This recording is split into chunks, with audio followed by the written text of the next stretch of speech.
And we are live. It is always that awkward moment of pressing go live and actually being live. So I'm waiting to say this, and now I've kind of even lost some of the energy. But I would love to welcome everybody to another House of Bricks live event on LinkedIn.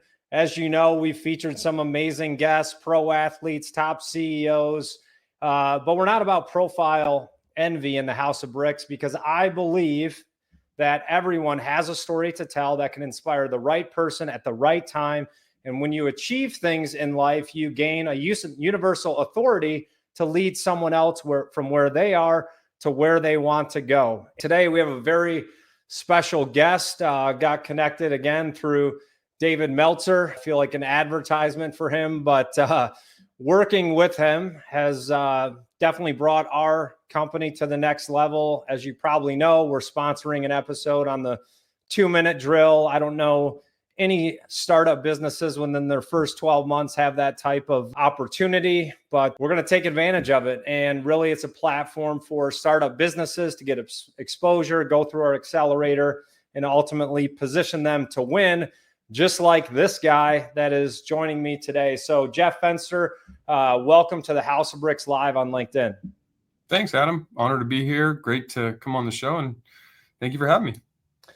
And I appreciate you joining. And I know we were talking before the show, you've done 600 of these, and I'm kind of in the same boat. So we're not going to do the tell me your story, but if you can just, for the people that don't know you, give a quick introduction, and then we'll get into some really valuable content.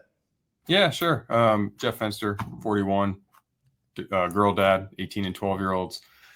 You know, I'm a serial entrepreneur. I never thought about entrepreneurship. It wasn't like this dream of mine. I've gone through life trying to figure out how to take my monkey mind and do what I want to do and love what I do. And it was really hard because outside of sports, I could never really figure it out. And so, I went to law school to be a sports agent. It was actually David Meltzer and me grew up together. So our moms are best friends, work together. So he's my older brother. He was the president of Lee Steinberg Sports Agency. I was sports agent world, grew up with a lot of guys that went pro, had a kid in law school and had to pivot. And so when I pivoted out of that, because back in 2006 and 2007, this privilege of Zoom and being able to do things virtual didn't exist. You got on airplanes, you did everything face to face, you were never home. It just wasn't the life I wanted as a dad. And so I got a job. I started selling payroll for one of the biggest payroll companies. I used one of the biggest lessons that I've used the rest of my life, but I didn't realize it at the time, relationship capital, to grow within that organization. I was the number one sales rep my first 6 months there. President's Club, awards, money, all the goods. And I wasn't happy. And over $17,000, I quit, started my own first company out of my mom's kitchen at 24. And from there, I've sold 3 companies. And today I run 6. I'm most notably today, it's Everbowl, which is a craft superfood chain around the country. We Build, which is a construction manufacturing arm from, Everbowl to major gyms and QSRs around the today country, soon world. Unevolved concepts, unevolved products. I have the Jeff Fenster Show with Entrepreneur, an author, speaker, and I just like to make friends and have fun. Well, you said probably the most important thing that we're going to cover here today, which is relationship capital. So yep. I'm definitely not a very smart guy. I did average in high school. Checked out college for a year. It was cool. Wasn't for me. But I did have kind of that entrepreneurial spirit, being mentored by Dan Gilbert when I was in high school, owner of the Cavaliers, founder Rocket Mortgage. But I didn't realize what I was learning in that high school environment. Rock Financial at the time, now Rocket Mortgage, there were maybe 70 or 80 people in there, but being in that environment just set me up for success in life. And so you mentioned relationship capital. Can you define like how you put value to that? Yeah, of course. And I mean, this is not a plug because I don't make really any money, but I did write a book on this called Relationship Bank Account. And I have a course with LinkedIn. So since we're on that platform, LinkedIn Learning hired me to do a course on this.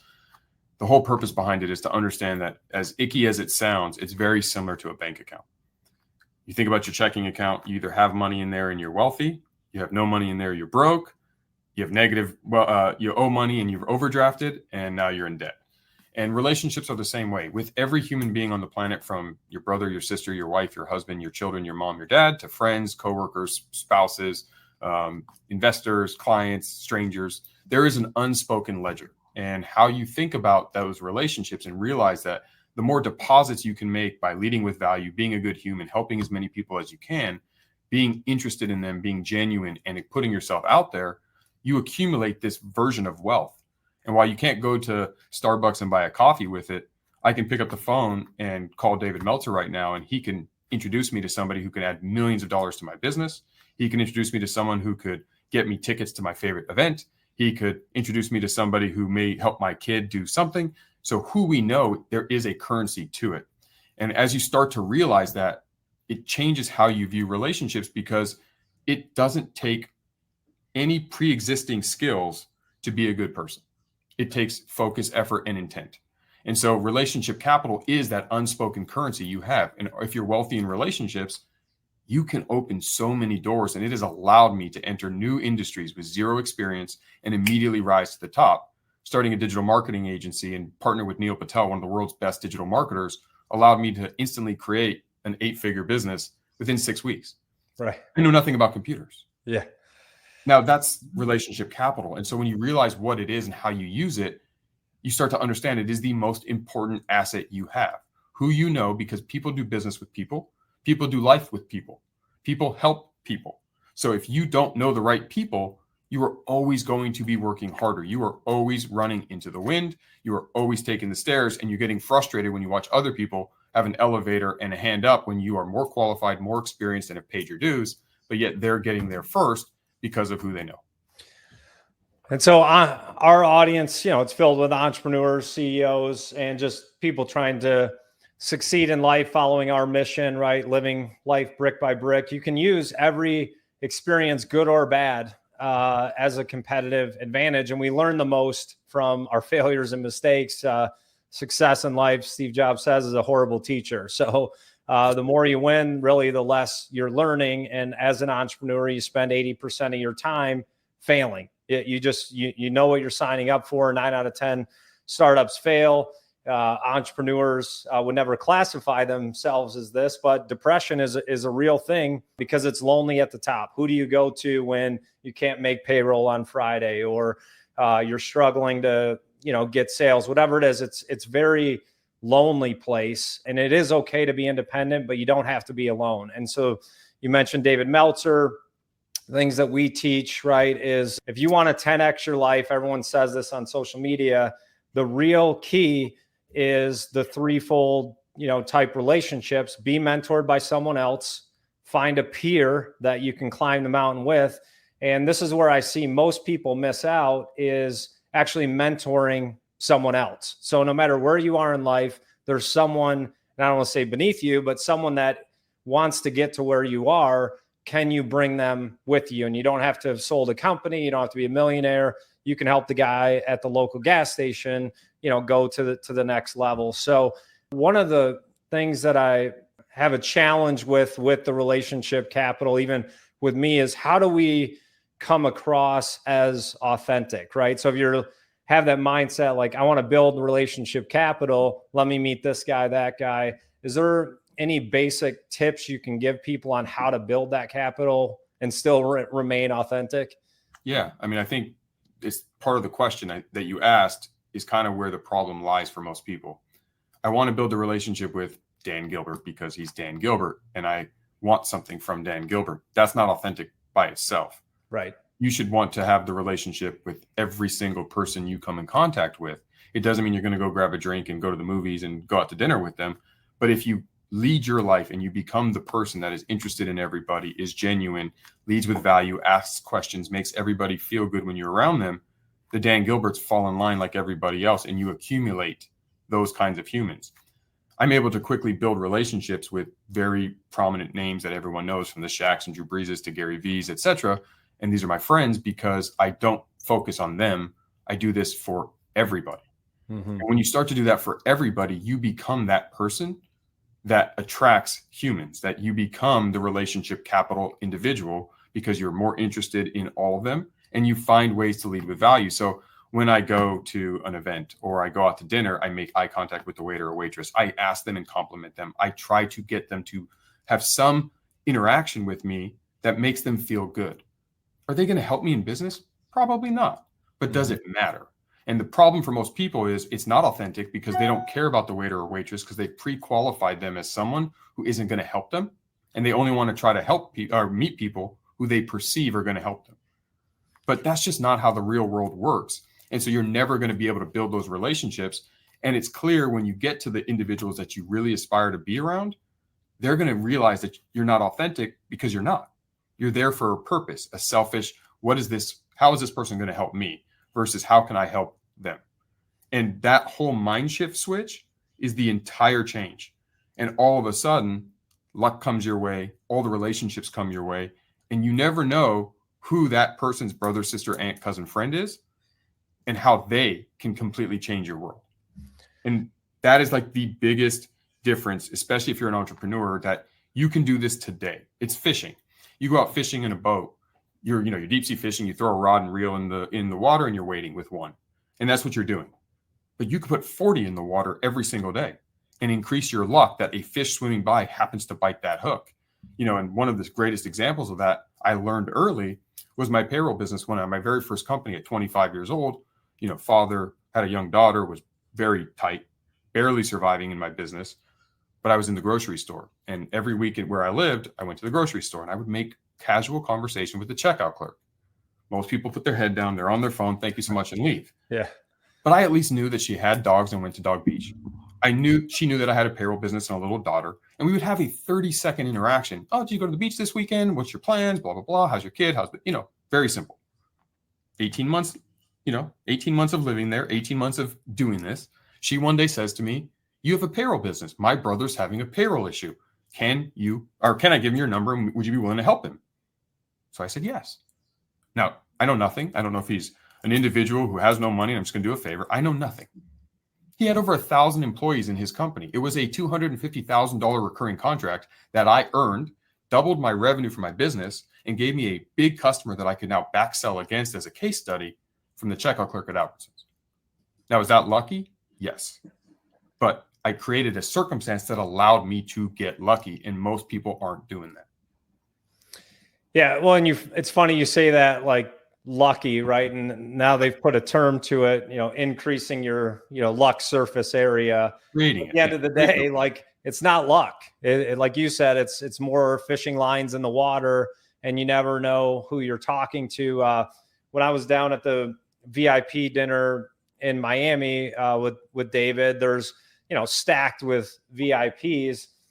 And probably the best conversation I had was with Kelly Gordon, who's on our podcast later, but she just sat down at her table and she was like, wow, you paid such attention to me. And then I happened to hear her story, and she's one of the few female super yacht captains out there and had an incredible story trying to change and expose, there with every bright or big opportunity or the glitz and glamour that people see, there's always a dark side to things that go on, like in pro sports or Hollywood, whatever it is. And so incredible conversation. But what, really meant a lot to her is didn't have my phone out, looked her in the eye, had a great conversation.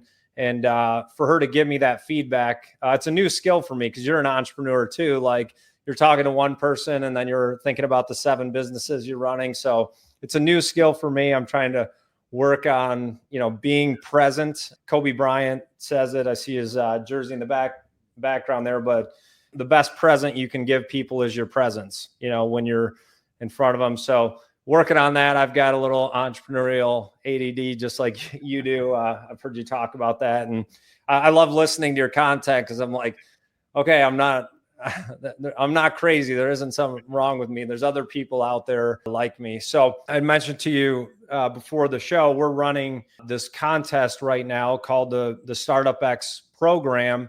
And David Meltzer, we're sponsoring one of his shows on the 2-minute drill. It's in his 5th season on Apple TV. And what I've seen in coaching other entrepreneurs is they're always trying to do more. Right? Like they always want to do the next best thing, which is great, but can also take you off the path you're going. How have you been able to harness that? And what are some of the common mistakes that you see entrepreneurs making? They're dreaming and not they don't have a plan. They don't have a formula. Success is, I say this, and at first you're not going to appreciate how I say it, but success is easy in anything in life. If you can figure out the formula for success, you can do it. It's like math. Math is hard until you understand that 2 + 2 is 4, and then you understand what that means. And now you can add any two numbers because you get it. So you got to figure out the formula for whatever you're after, whether it's health, wealth, relationships, spirituality, you name it, like whatever your purpose is, whatever you're aiming at. And then, I'm more of an entrepreneur, so I'll stay on the business track. But with business, success is a formula. And so once you understand it, it's how do you deploy it? And the problem for most entrepreneurs, there's two main problems. Number one, a lot of people who want to be an entrepreneur don't really want to be an entrepreneur. They think they do because of the glamour, but they don't really understand what goes into it.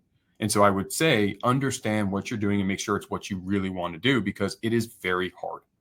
It's meant to be hard. You can see the glamour of the Elon Musks and those who have sold companies. But the truth is, most people will never sell a company. Most people will never make millions of dollars doing it. So you better love the process. And you better understand what being an entrepreneur really means. It doesn't mean you get to sit in a big chair and order people around and say, I'm the boss and I get to work an hour a day. Right. That's not an entrepreneur. An entrepreneur is a problem solver. You have to be enjoying the idea that forevermore, you are going to be solving nonstop problems again and again and again and again, trying to prevent them from happening, and then solving new problems as you either grow or decline. And if you enjoy the pursuit of that, if you enjoy the experience of that, that's step one. Because if you don't enjoy it, you're just not going to put in the effort, the love, the sweat, the tears. You're going to be more depressed. You're going to be more like, I hate this. Why can't I make it? Well, you don't love it. So if you don't wake up and you're excited to do what you're doing, you got to find that. And it doesn't mean you have to enjoy every element of it, but you got to enjoy the nuance of it. Once you're there, that's the foundation. So now we're going to pretend that everyone's there, because you can't take a donkey and ask it to be a horse. Like, you've got to make sure that this is what you want to do. But for me, it's very simple. I have a 5-step formula I use, and it allows me to stay present. It allows me to win my day. It allows me to continuously improve and get to the top of the mountain. And it has allowed me to sell multiple companies and build 8-9 figure companies without much experience in the industry, because I make friends and have fun. So I use relationship capital to attract world-class talent to join me in my pursuit of my dream or my goal. I attract investors if I'm raising capital, or customers by how I live and act and the person I am. That's step one. Step two, I take immediate decisive action. I don't wait for perfection. I don't wait to have everything figured out. What can I do right now in this moment to take one step towards whatever it is I believe I need to do? And it could be like literally putting on your shoes because I want to start working out and I haven't been. So let me just put on my gym shoes today and watch TV. Like, you can do very small steps, but do something right now. Most people say, oh, I'm going to do this. And I know we need to think about our financing and build a deck for the investors. So I'm going to do it Saturday. No, start right now. Mm-hmm. At least create the PowerPoint, put the title on and hit save. Like, do something, move it forward. Because inertia is real. And once you take one step, you're more likely to take your second. Then set micro goals. We all set these huge goals.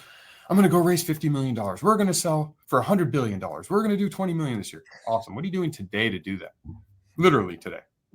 And literally in the next 5 minutes. So set micro goals for your day. Once you've done that, Kaizen yourself there. Meaning, can I get 1% better every day? So if today I'm going to make 5 sales calls. I know I should do 100, but today can I do 5? Okay. Tomorrow, can I do 6? Probably. The next day, can I do 7? Probably. But if I did 0 yesterday, I'm not doing 100 today and 100 tomorrow and 100. It's just not going to happen. Mm-hmm. So you've got to build yourself up brick by brick, pun intended. There we go. To accomplish and become the person who has the skill and the habits and the muscle memory and all of the things that need to be to accomplish it. And then, are you remarkable? And it's defined simply, are you giving your 100% focus and best effort in what you're doing right now? I'm on this show with you. Am I thinking about my kids and what I'm doing for the 4th of July and the 150 emails in my inbox and what I'm going to do next? Or am I engaged with you, giving you my best, regardless if it's good or bad? And that's all I can do today. So if every day I give my absolute best at brushing my teeth when I brush my teeth, in my meetings, on my sales calls when I'm on my sales calls, dealing with investors when I'm dealing with them, on my shows, everything I do, and I give 100% of myself based on win stacking and my micro goals that I've defined and taking immediate action on the things I need to do, then doing that over and over and over again, at the end, brick by brick, you've built this empire, you've created your success, and you don't have time to worry about where you're not going, why you don't have this, because you're winning every single day. I'm setting a goal. Like on my goal with you on the show is, can I impact and help one potential entrepreneur? I don't know if I'm going to, but that's my goal. It's not to help every single person listening. Now that'd be wonderful. That's like, the top of the sundae. But my simple goal is, can I help one person improve their chance at success? That's an obtainable goal. And I'm going to feel good if I do my best that I'm going to accomplish that. And I hope if this does help you, that you let me know so now I can validate that. But that's my goal. And so it's a realistic goal. And if I do that every day, compound interest is going to happen. I'm going to end up helping more, and it's going to be great. And then lastly, and most importantly, be change ready, because so many entrepreneurs get so stuck in, this is how I do it. I'm uncomfortable of change. I'm not going to pivot. You need to be change ready. You need to be willing to rebuild your business, repivot your focus, adapt and alter what you're doing based on macro and micro events. And when you do that and it's scary, this is what you do. You take immediate decisive action. You set micro goals, and you be remarkable at it. And it's just a matter of if, or when, not if, you are successful and you become very good at whatever it is you do. Well, if the one entrepreneurs you're helping today is me, I hope I'll just kick everyone else off and we'll have a Zoom coaching call here. So listen, no matter how much you hear these things, we have to hear them repetitively, because our mind at times is our own worst enemy. And so when you're setting these goals for yourself and following this plan, do you have, and you've accomplished a ton of success. I know you don't want to hear that or need to, but listen, you've done what 99.9% of the world will never do, which is starting and selling multiple businesses. Do you still seek mentorship? Do you have mentors that help you and hold you accountable? Always. And it's not because I need them to teach me how to be an entrepreneur or teach me the things I don't need to know or even hold me accountable, because I take extreme ownership in my own accountability. It's because when you are in the forest and fighting the trees or fighting the fires and doing what you're doing, and you can lose sight of what you're doing. And if you think sports, you think about a football team, there's always a coordinator sitting in a press box way up high, seeing the entire field, because they can see things that I can't.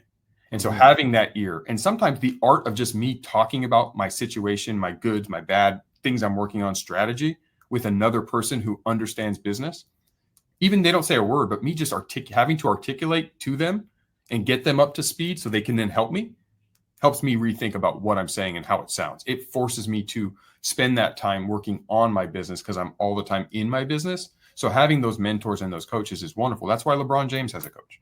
Right. That's why Tom Hanks has an acting coach and Beyonce has a singing coach. It's not because they need to be taught how to do their craft. It's because, for the same reason, strategy is not always being great at something. And that's why some of the great players in life aren't great coaches, and some of the best coaches aren't great players. They're a different set of skills. And so what I'm not, I'm not afraid of what I don't know, and I'm not afraid of being wrong. I'm afraid of what I think I know, but is wrong, because I'm more steadfast in those ideas. So I want to be challenged. I want to be pushed. I want someone to tell me and poke holes in my thinking and force me to look at it from maybe another angle and hear another perspective. And sometimes they tell me, it sounds great, you're doing a great job. And sometimes I need to hear that. And so having a mentor and coach in your corner, I mean, it's going to increase the chance of success. I mean, if you're an entrepreneur, you have a couple things you got to remember. You have a limited amount of resources: time, money, and people. And so if you can compress time by having coaching and mentors that can prevent you from stepping in potholes, prevent you from paying dummy tax and wasting your capital, and help point you in the right direction, you're going to hopefully get your destination faster. Doesn't mean you have to take that advice. Sometimes I completely go against the advice of my mentors and my coaches. But that's okay, because I'm making a conscious choice to do that, understanding I now have seen the full perspective. I'm hearing words I don't always want to hear, and I'm forcing myself to do self-reflection. And so if you don't have them in your corner, you're just competing on an unlevel playing field. I'm playing with performance-enhancing team, and you're not. You're going solo, and I have a team of remarkable brains helping. And it's a family. And I'm telling you, I'm not successful because I'm great. I'm ordinary. I'm an average guy, average height, average intellect, average grades. I went to University of Arizona, average college, average law school. But I figured out what extra stuff to do to get extraordinary results, which means the good news is every single person listening to this can do it, because I don't have any special gift that you guys don't. I'm not Shaq at 7'1", 350. I'm not Elon Musk with a brain that could probably be studied. So I don't have those weird things that you're never going to be able to associate yourself with. I'm you and whoever's watching. And all I did was figure out that formula and then how to hack and make that extra stuff happen so I can have extraordinary results. And then I keep doing it because 99.9% fail, not because they're not trying hard, because they don't have the formula. You can run all day in place. And most entrepreneurs confuse productivity and activity. They spend 15 hours a day being active and they're not being productive. And that's where you can change the whole formula for yourself and take yourself from being a 99% failure rate to a 80, 90% success rate. So I'm going to ask you a question, and because we are, and first of all, again, just really good content. If you're an entrepreneur out there listening, I'm taking notes here, even though I've listened to Jeff before, a lot of the same people he does, but we all need constant reminders of these containers, the goals, how to succeed. And they're not complex. They're really simple things. But oftentimes the most complex thing is to do what is simple. And so, we're working with startup businesses, and you've been in startup mode. Some of them are in a position where, oh, Adam, I can't spend the money for coaching, or I've got to put money here. Can you help me for free? And I've done this, many, many times over the years. And my position is, if someone doesn't have some investment in what they're doing, like they just don't value it. And in fact, like the most expensive things in life are actually what you get for free, because you don't go through the process of what it takes to take ownership of that. So any advice for the entrepreneurs out there that are struggling, bootstrapping? Like, is it worth joining a community? Is it worth having a coach? When do you make that decision? Yeah, as soon as humanly possible. I mean, I think that your limited resources, if you don't have any money for coaching, I would question whether or not you are really in a business yet, because you are spending money in areas that aren't going to help you. And what if that coach, and it's up to you to pick the right one, but what if that coach could instantly get you a return? I mean, a coach should be an ROI positive thing. It's like hiring a good salesperson or having good marketing. Those aren't cost centers. And if you're looking at them as a cost center, you're already not understanding the power. So yes, if you have a coach that costs you blank a month and you don't get a positive ROI into your business for it, you hired the wrong coach. Right. That's possible. But when you hire the right coach, they're going to move the needle for you and make it to where if you give them $1, they're going to return you 4, 5, 6, 20, 30, 100, to where now you have resources. So you've got to remember, like, are you just cutting down your ladder to give yourself firewood because you're cold and you're in a hole and now you don't have a ladder? And if so, you failed already. You just don't, it just hasn't finished yet. The boat's sinking. You just haven't completely gone under the water. So you've got to at least give yourself a chance to win. And so if I was down on my last dollar, I would literally if I wanted you to be my coach, Adam, and I had no money, I would approach you in a different model and say, look, I don't have a ton of resources, Adam. I'm going to open up my bank account to you. I'm going to show you what we're bringing in and where it's going. I'm going to take the bare bones minimum I need to pay my rent or my food. Everything else is going to go to you. I'm going to give you some equity. I'm going to do whatever I can. I'm going to come mow your lawn on Saturday mornings at 2 a.m. I'm going to do whatever I can to give you some value because I know your time is valuable. I'm not asking for free coaching. And I get, if I can't afford you, that time is your most important asset. So I'm not going to ask you to give me the same time. But what I would love, Adam, is if any way, shape, or form you can at least start to help me, and I'll earn more time as I make more money to give you. And you are my first priority to pay. But if you can at least look at my business and see if there is a way for me to do it, and let's work something out. And look, it's up to Adam or me or any coach to say yes or no. And most will say no. And that's okay too. They should say no. You're not ready for them. You can't ask for a professional, one of the best coaches in the world, when you're not the person who should have that coach. You got to meet your coach at the level that they're capable of coaching, and you need to be that person or that company. So you've got to also understand that. And at the very beginning of a company, you're not ready for that. What you need to do is you need to figure out, are you an entrepreneur, and how you're going to break through just the bottom stuff. Get yourself organized, get a business plan together, go to get free information on the internet until you're there, but then get mentors, get coaching, build a community, find, like you said, Adam, find somebody who's your peer so you can bounce ideas off of them. Ask people who are above you how you may get some time with them. And there's a million of them. So keep asking. Don't quit. Oh, well, Adam said no. Well, you know what? Adam might say no. Yeah. But there's 18 more people you can go to tomorrow. And one of them might say yes. And you need to find one person who believes in you. And if no one's believing in your plan, it's time to look at your plan. Yeah. And what you're saying is so good. And I know we're running up on time, and I know you're schedule's as packed as mine. So just one last piece to kind of close that out too is what entrepreneurs don't understand is when you give someone like you or me or David Meltzer or whoever money to be your advisor, there's a responsibility on our part because we're high character, high integrity. If you're paying me, I'm going to give you 100%. If you're not winning, I'm not going to want to be your coach either. So when that value exchanges hands, and I know people are in situations, you may need custom payment plans or find a lower level coach. I laugh, like my 4 boys all play hockey. And at like 9 years old, people are like, oh, this skills coach played in the NHL. Like, okay, well, your kid's 9. He doesn't need NHL level coaching. He can't even stand up. So find the right coach or advisor for where you are. Find a peer to grind with. And then also find someone else that you can mentor and help out. Because when you are mentoring others, it actually helps you. It helps you bring your game up. You want to walk what you're teaching other people. So, Jeff, as we wrap up here today, man, thank you so much for joining. Tons of wisdom here. I've got some notes for everyone out there listening. Check out Jeff Fenster on Instagram, LinkedIn, easy guy to find. If you can't find him, then you shouldn't find him. He's everywhere. And I'm going to check out that book you talked about as well. So as we wrap up here today, if you're an entrepreneur, you need to jump into our Startup X program. It really is a once in a lifetime opportunity to go through this and then have the opportunity to be on the 2-minute drill. It's aired on Apple TV. And whether you make it there or not, our accelerator process will help your business get to the next level, provides focus, discipline, accountability, and community.